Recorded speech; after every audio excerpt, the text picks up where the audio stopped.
नमस्कार दोस्तों, आपका स्वागत है मेरे YouTube चैनल बेसिक कानून में। आज की वीडियो में हम देखेंगे यूपीआरसी 2006 की धारा 67A के बारे में और विस्तार से इसकी चर्चा करेंगे।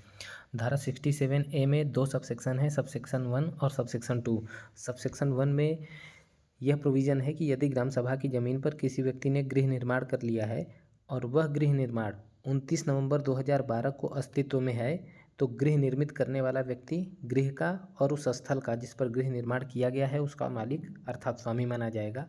जबकि सबसेक्शन 2 में यह प्रोविज़न है कि यदि किसी भूमि पर जो भूमि किसी खातेदार की हो उस पर गृह निर्माण किया गया है और वह गृह 29 नवंबर 2000 को विद्यमान है, तो गृह निर्मित करने वाला व्यक्ति उस गृह और उस स्थल का जिस पर गृह निर्मित किया गया है उसका स्वामी माना जाएगा। तो सेक्शन 67A के सबसेक्शन 1 और सबसेक्शन 2 में अंतर ये है कि सबसेक्शन 1 जहाँ ग्राम सभा की ज़मीन पर किसी व्यक्ति के मालिकाना हक की बात करता है जिसने उस पर घर का निर्माण कर लिया है, और सबसेक्शन 2 में उस व्यक्ति के ज़मीन के ऊपर घर निर्माण करके वह व्यक्ति मालिक बन जाता है जो उस ग्राम सभा में रहने वाले किसी खातेदार की ज़मीन हो। तो आइए इस धारा को हम लोग विस्तार से समझते हैं। 67A यह कहता है कि गृह स्थलों का उनके विद्यमान स्वामियों के साथ बंदोबस्त। यह धारा इस बात से संबंधित है कि जिस भूमि पर कोई व्यक्ति लंबे समय से अपना घर आवास बनाकर रह रहा है और वह भूमि राजस्व अभिलेखों में भले ही किसी अन्य श्रेणी जैसे कृषि भूमि या ग्राम सभा की भूमि में दर्ज हो, लेकिन वास्तविकता में वह गृहस्थल बन चुकी है और ऐसे मामले में उस भूमि का बंदोबस्त उस विद्यमान स्वामी या कब्जेदार के पक्ष में कर दिया जाता है।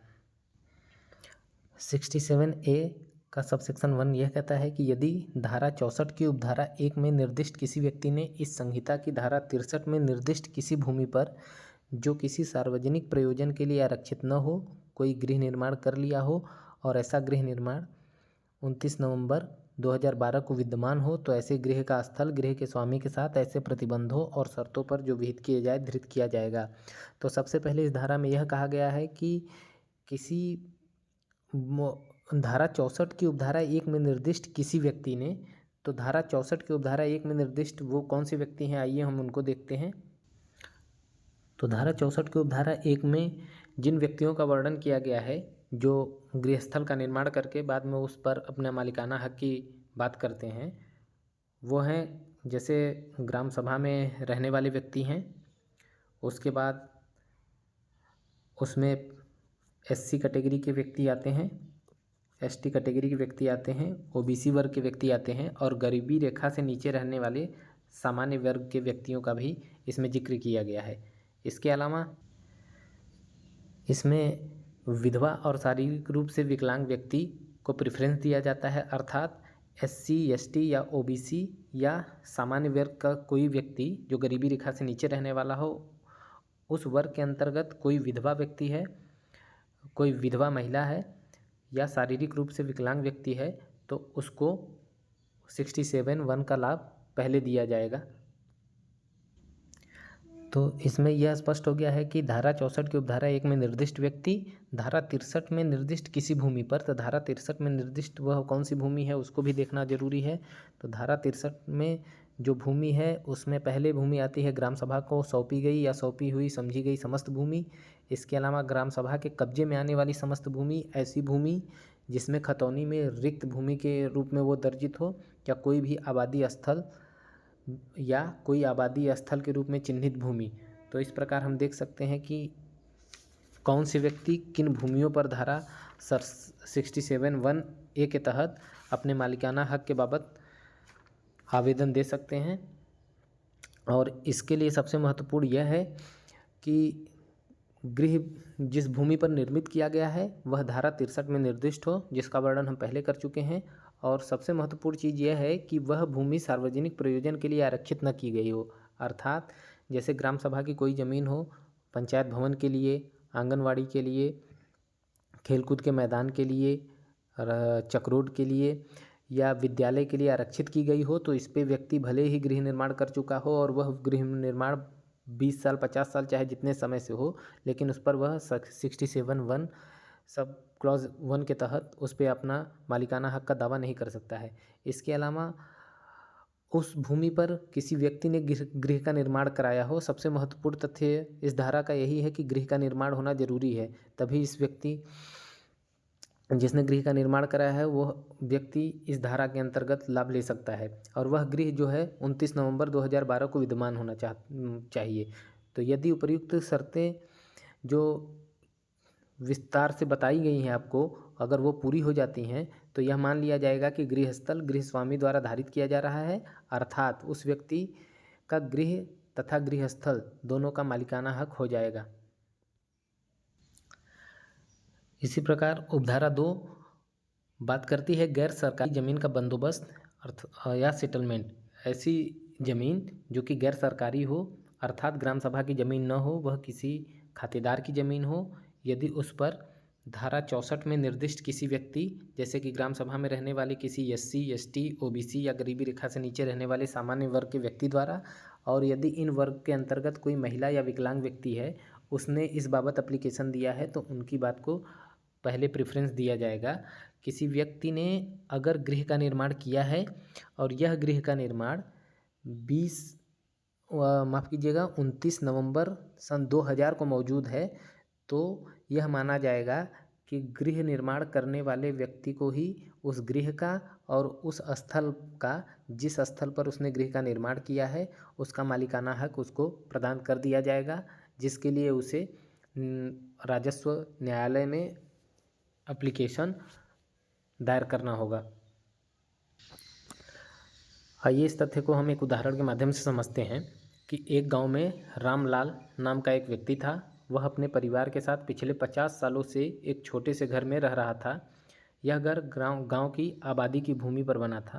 रामलाल के पास अपने घर का कोई कानूनी दस्तावेज या मालिकाना हक नहीं था, जिससे उसे सरकारी योजनाओं का लाभ लेने और बैंक से लोन लेने में दिक्कत आ रही थी। रामलाल ने अपने गांव के लोगों से सुना कि सरकार ने एक नई धारा UPRC की धारा 67A शुरू की है, जो ऐसे लोगों को उनकी आवासीय भूमि पर कानूनी अधिकार देता है। रामलाल ने तहसील में जाकर धारा 67A के तहत तहसीलदार के पास आवेदन किया। तहसीलदार ने राजस्व निरीक्षक को मौके पर भेजकर रामलाल के दावे की जाँच कराई। राजस्व निरीक्षक ने पाया कि रामलाल और उनका परिवार वास्तव में कई दशकों से उसी घर में रह रहा था। जांच रिपोर्ट के आधार पर तहसीलदार ने धारा 67A के तहत उस भूमि का बंदोबस्त रामलाल के पक्ष में कर दिया। इसके बाद रामलाल को उसकी आवासीय भूमि का भूमिधर अधिकार मिल गया और उसका नाम सरकारी रिकॉर्ड में दर्ज हो गया। इस केस में धारा 67A ने रामलाल को न केवल अपनी आवासीय भूमि पर कानूनी मालिकाना हक दिलाया, बल्कि उसे अपनी संपत्ति का उपयोग कर सरकारी लाभ और बैंक ऋण प्राप्त करने का अधिकार भी दिया। यह धारा ग्रामीण क्षेत्रों में कानूनी अधिकारों के सशक्तिकरण के लिए एक महत्वपूर्ण कदम माना जाता है। धारा 67A उत्तर प्रदेश राजस्व संहिता में पहले नहीं था, यह 2016 में संशोधन करके जोड़ा गया। और यह धारा उत्तर प्रदेश जमींदारी विनाश एवं भूमि व्यवस्था अधिनियम 1950 की धारा 123 पर आधारित है। यदि हम इस धारा के उद्देश्य को देखें तो इस धारा के माध्यम से सामाजिक न्याय की उस श्रृंखला को साकार बनाने का प्रयास किया गया है, जिसके अंतर्गत सबके सिर पर एक छत हो, सबका एक अपना मकान हो। इस सिद्धांत को प्रतिपादित किया गया है। इस धारा के लिए सबसे महत्वपूर्ण तथ्य यह है कि विवादित जमीन पर गृह का निर्माण किया गया हो। धारा 67A का लाभ उसी व्यक्ति को मिल सकता है जिसने प्रसंगत भूमि पर गृह का निर्माण किया हो। गृह शब्द को इस धारा में परिभाषित नहीं किया गया है। गृह तथा इमारत में पर्याप्त अंतर है। गृह अर्थात हाउस, इमारत अर्थात बिल्डिंग। इमारत दो तरीके की हो सकती हैं, आवासीय और अनावासीय, अर्थात रेसिडेंशियल या नॉन रेसिडेंशियल। आवासीय इमारत गृह शब्द के परिधि में आ सकती है।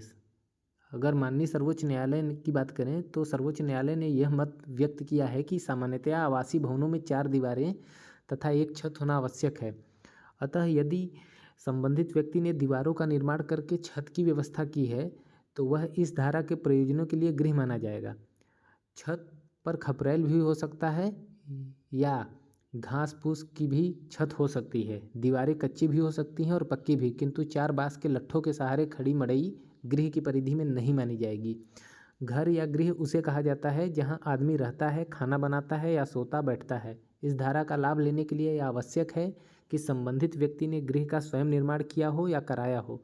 यदि जमीन के मालिक द्वारा निर्मित मकान में किराएदार या लाइसेंसी की हैसियत से रह रहा हो तो इस धारा का लाभ उसे नहीं मिल सकेगा।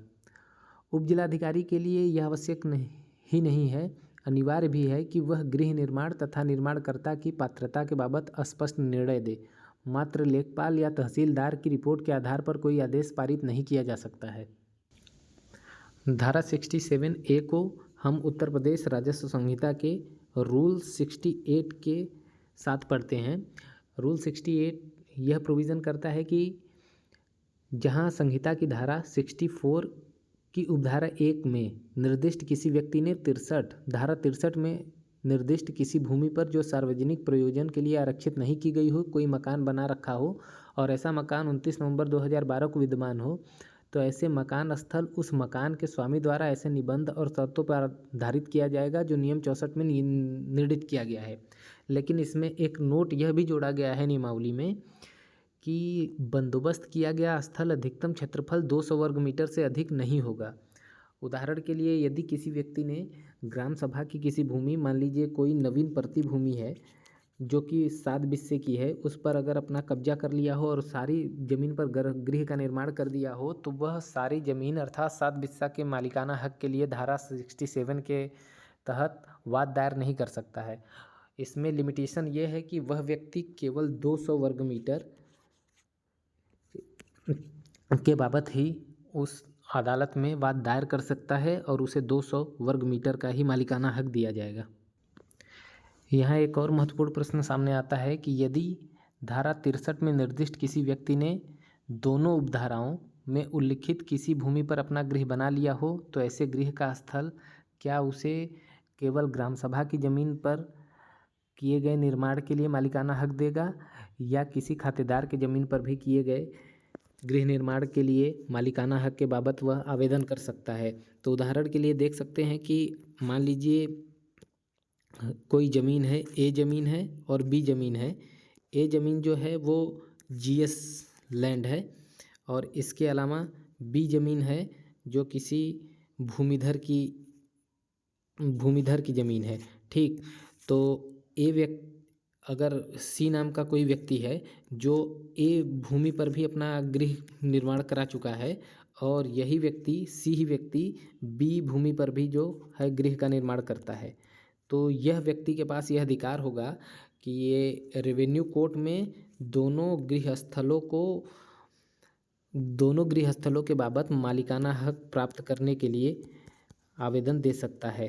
तो इस प्रकार से हम देख सकते हैं कि पिछली वीडियो में जो हमने देखा था कि धारा 67 के बारे में हमने पढ़ा था, जो यह प्रावधान करता है कि ग्राम समाज की ज़मीन को यदि कोई व्यक्ति क्षतिकारित करता है या गैर सार्वजनिक प्रयोग के लिए उपयोग करता है या उस पर अवैध कब्जा करता है तो उस व्यक्ति को उस ज़मीन से किस तरीके से बेदखल किया जा सकता है। लेकिन धारा 67A उस ज़मीन का उस प्रोविज़न का एक्सेप्शन है, लेकिन यह धारा केवल उन्हीं व्यक्तियों के लिए बनाई गई है जो भूमि विहीन हैं और ऐसे भूमि विहीन रहते हुए उन्होंने गृहस्थल का निर्माण किया हो किसी भूमि पर, जो भले ही सरकारी ज़मीन हो या गैर सरकारी ज़मीन हो, लेकिन अगर वह इस धारा में लिखित सभी मूल भावना को पूरी करते हैं तो वो इस धारा के अंतर्गत मालिकाना हक प्राप्त करने के बाबत आवेदन दायर कर सकते हैं राजस्व न्यायालय में। और ऐसी इन्फॉर्मेटिव वीडियो के लिए आप हमें लाइक और सब्सक्राइब कर सकते हैं और आप हमें ये भी बता सकते हैं कि किस धारा पर हमें और वीडियो बनाना चाहिए। धन्यवाद।